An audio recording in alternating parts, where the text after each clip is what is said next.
Guys, sinong kagaya ko na napawaw, napanganga, chance, napanganga. Guys, alam kong napanood nyo na yung actingan ni Donnie at saka ni Maymay. Yung action scene nila na grabe, ang ganda-ganda.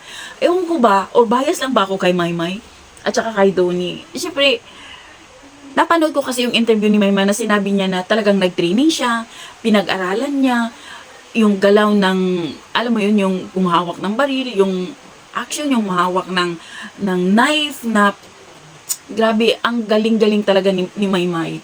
Hindi ako makapaniwala na tama yung sinabi ni Maymay na doon sa interview niya sinabi niya na kapag mapanood natin yung Roha at mapanood natin yung kanyang action scene, talagang sabi niya ang ganda. Yes, agree ako. Sobrang ganda dito sa actingan nila, dito sa action scene nila ni Donnie at saka ni Maymay.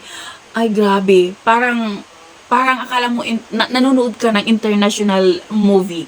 Yun yung pakiramdam ko. Sa akin lang ha, ako lang, pakiramdam ko lang.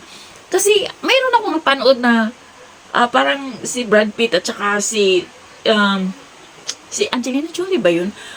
Parang naano ako, hala parang ito yung kay Maymay at saka kay Donnie. Ang ganda-ganda ng pagkagawa nila, ang ganda-ganda ng action scene nila talaga. Di mo akalain na baguhan yung gumanap. Tapos pag nakikita mo, parang akala mo international yung pinapanood mo.